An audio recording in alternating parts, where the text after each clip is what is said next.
Thunder cracked across the bright afternoon sky the moment Marcellus Vane laughed in Aaron Vale's face. The whole charity gala froze, the champagne glasses stopped halfway to painted lips, and Aaron's little son clutched his father's hand tighter as the billionaire pointed at the dead vintage car in the center of the garden and mocked, "Start it and I'll marry you."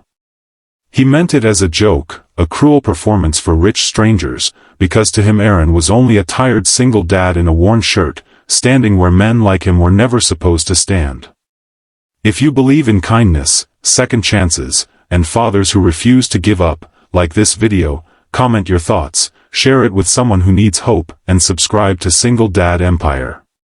The gala was being held in daylight at the Vane estate, a glass mansion surrounded by trimmed lawns, white roses, and people who smiled without warmth. Aaron had not come there for luxury.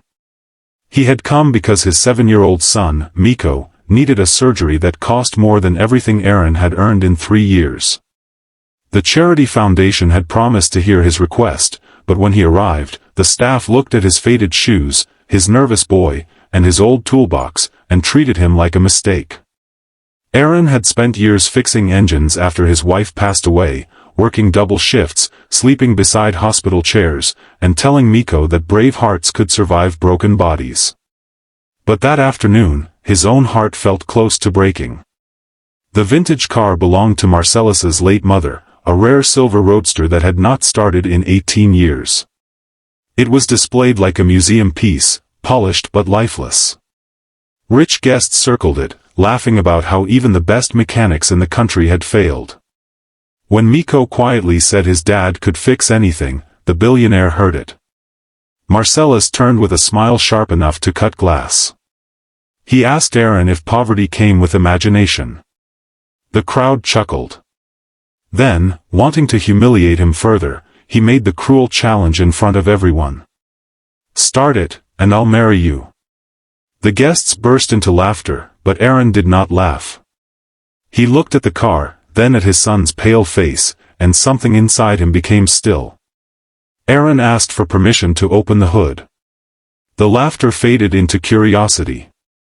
Marcellus waved lazily, certain the poor mechanic would fail. Aaron moved slowly, not because he was afraid, but because every second mattered. He touched the engine like it was a wounded thing, listening, feeling, remembering. His father had once taught him that machines were like people. Most did not die all at once, they only stopped being understood. Under the hot afternoon sun, with sweat running down his temple, Aaron worked through cracked wiring, dried fuel lines, and a hidden ignition fault no one had noticed because they had all been too proud to look closely. Miko stood beside a rose hedge, whispering prayers under his breath. The sky had been clear minutes earlier, but dark clouds began gathering over the estate. Guests shifted uneasily. Aaron's hands trembled only once, when he found an old locket tied behind the engine bay. Inside was a photo of Marcellus as a boy, smiling beside his mother. Aaron paused, then placed it gently on the car seat instead of pocketing it.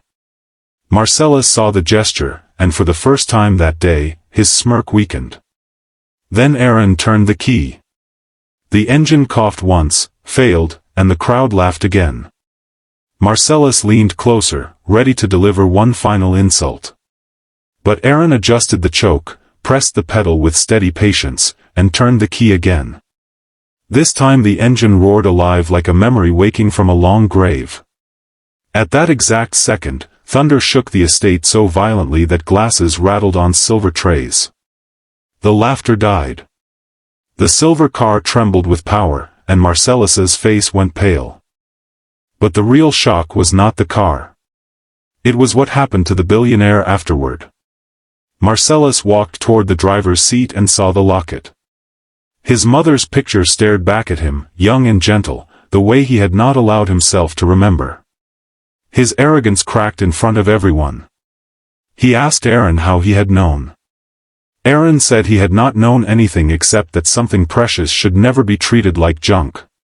Those words hit harder than the thunder, because Marcellus suddenly understood that he had treated people exactly that way. Rain began falling softly, though the sun still glowed behind the clouds. Miko smiled for the first time that day. Aaron put an arm around him, ready to leave with dignity, even if the promise had been a joke. But Marcellus stopped him. In front of the guests, the cameras, and the foundation board, he admitted that he had mocked a man who carried more courage than everyone at the estate combined. He said the marriage line had been cruel and stupid, but the debt he owed was real. Then he announced that Miko's surgery would be fully paid for, not as charity, but as an apology that would continue through a new fund for single parents fighting medical battles alone. Months later, Miko ran across a hospital garden under a bright morning sun, laughing with the kind of breath his father once feared he would never have. Aaron watched him with tears in his eyes, holding a small invitation card from the Vane Foundation.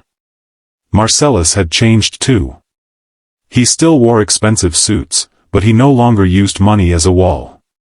He had started visiting workshops, hospitals, and shelters, learning names instead of judging clothes. The dead car became a symbol, not of wealth, but of second chances. Near the end of that summer, Aaron returned to the estate, not as a beggar, not as entertainment, but as the head mechanic of a new training program for struggling fathers. Marcellus met him beside the same silver roadster. No crowd laughed this time. No one looked down on him. Miko sat proudly in the passenger seat, waving like a little king. Aaron realized then that sometimes life does not reward you the moment you suffer. Sometimes it waits until the world is watching, then lets thunder speak for every silent tear you ever swallowed. If this story touched your heart, please like, comment, share, and subscribe to Single Dad Empire so more people can believe in second chances. Special request, comment, "A father's love never quits," if you stayed until the end. And as the silver roadster rolled gently down the sunlit driveway, Aaron looked at his son's smile and knew the truth at last. He had not started an old car that day. He had started a new life.